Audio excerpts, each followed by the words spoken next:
We all know the meme, "He woke up and chose violence." But that isn't how most wars start. As any of the alternative history channels like What If Altist and Mansoor Z can tell you, they start because of a complex blend of socioeconomic issues combined with demographic shifts that make the current system utterly unsustainable.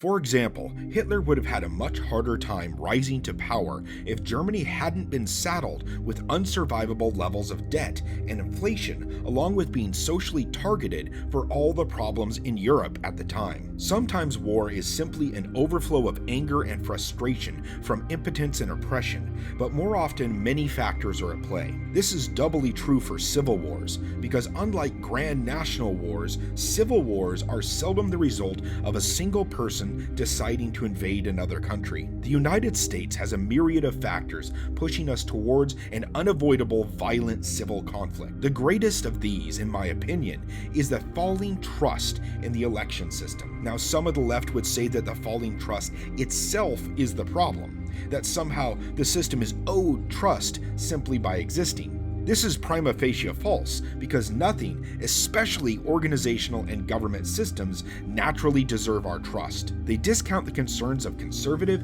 and libertarian voters as conspiracy theorists and attempt to prosecute them for their doubts at every turn. The simple fact of the matter is that it is an expensive and time-consuming process to prove every individual case of voter fraud, and you must prove them individually.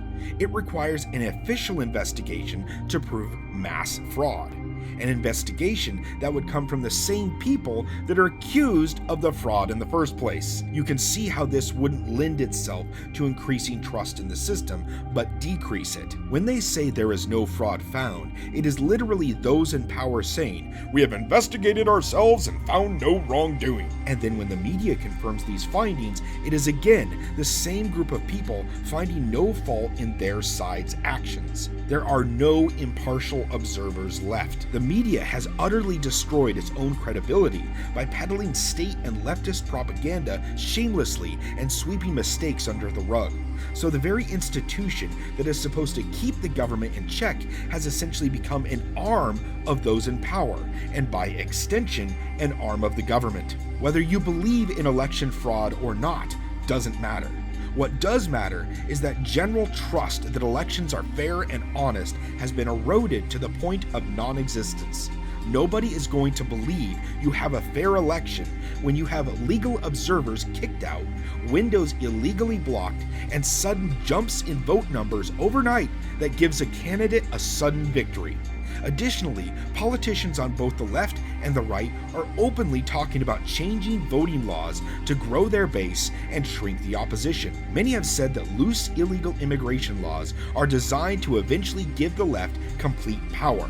We see multiple states and cities trying to give illegals voting rights, despite voting rights being the most basic component of what separates residents from citizens. So how does this lead to civil war? Easy. If people don't believe their votes matter, they will seek other methods to make their voice heard. Voting itself is an attempt to provide a means of engaging in political dialogue and change without resorting to violence. By removing the effectiveness of voting, you remove the structure that is designed to prevent political violence. Remember, there is nothing inherently moral about democracy. The majority has no right to oppress the minority, and laws and government are supposed to protect the individual natural rights above all else. Every time majority will supersedes individual rights, it is the majority that is wrong, not the right. The philosophical reason for accepting democratic methods of electing people in our republic is because it was considered the most fair means of picking them.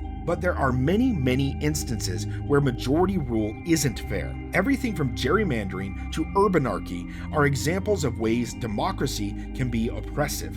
Remember that two wolves and a sheep voting on what's for dinner is democratic. I am not against democratic elections as a means of putting people in office. What I am against is the belief that because those people were democratically elected, they can do whatever they want and trample the rights of the individual. And that is exactly what is taught in modern schools. that because no absolute morality exists and they reject natural rights, therefore, the only thing that matters in politics is majority rule. I am reminded of the scene in The Patriot where the main character asks why he should trade one tyrant 10,000 miles away for 10,000 tyrants 1 mile away, and that democratically elected government can trample a man's rights as easily as any king. The point is that once people feel their rights are trampled and their voices are useless, people may simply stop complying. People under this situation will not obey when gun bans are passed.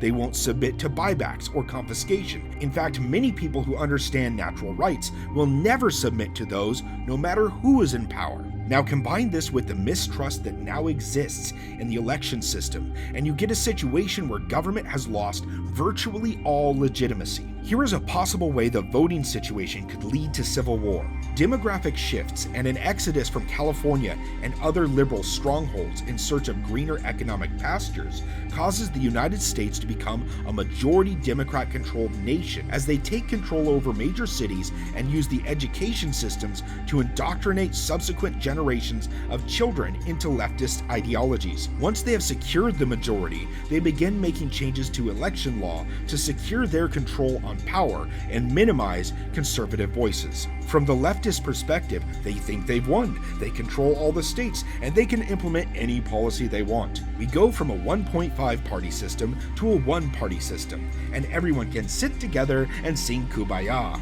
Yeah, well, not so much. In such an endgame, you still have millions of conservatives and libertarian Americans who are by every definition unrepresented in their government. To expect people to simply accept what amounts to occupation and rule by what to them is a foreign ideology is the height of naivete. In this scenario, I see several paths to civil war, one leading to a conventional conflict and the other leading to an insurgency. Imagine for a moment that what I've described here comes to pass. A final nail is being hammered into the coffin of election fairness in the form of two changes at the federal level.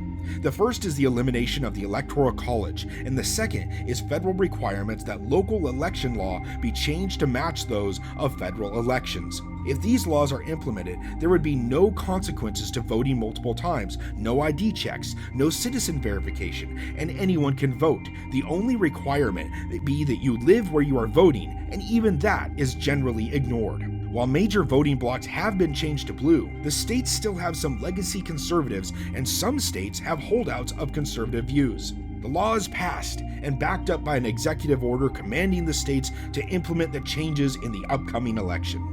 Much to the shock and outrage of the media, several states defy the executive order and new laws as unconstitutional. After multiple rounds of outrage from both sides of the aisle, there are a confusing jumble of orders, arrest warrants issued, and executive actions. Despite everything being peaceful at this point, the fog of war sets in. Here is where we might see things like states or the federal government cutting off power feeds or internet service in an attempt to squash or at least suppress outrage until after order has been restored. It is likely the DHS would be a primary federal tool at this point. Nobody wants to make the crucial step of deploying military forces at this point. Now, assuming the election is soon, and there is no indication that the states will relent, and several emergency injunctions have been issued by federal courts and have met with flat refusal, we could see an executive order sending federal agents and DHS in to manage elections in the resisting states.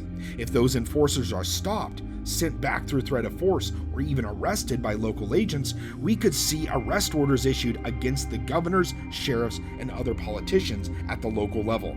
If the federal agents sent to carry out these arrests are turned back, arrested themselves by local law enforcement, or even killed attempting to carry out the arrests, we would see things escalate quickly. I believe the most likely step at this point would be an attempt to federalize the National Guard of the resisting states. The president would order them to arrest the local leaders.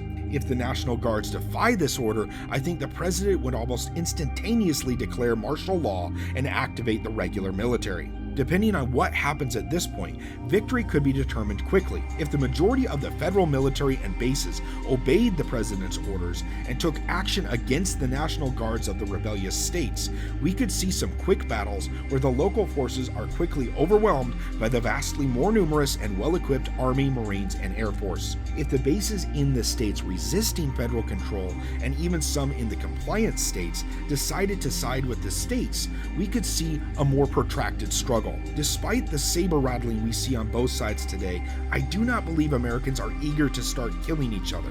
At this point, we could see two major branching possibilities. The first is that a stalemate is entered, where the military is checked by breakaway military units, preventing them from taking forceful action against the leaders in the rebellious states. While it might be nice to believe that this stalemate could become permanent, and after enough time, we could see two nations forming, with the central and southern states forming their own government, away from the centralized federal government without conflict ever occurring, I do think eventually the leftist policies would force a confrontation. Authoritarians, by their very nature, believe that they have a right to rule and would not tolerate armed resistance for long. Once ordered to move in and take control of the now breakaway states, we could see grand-scale war, the likes of which has never been seen on the North American continent.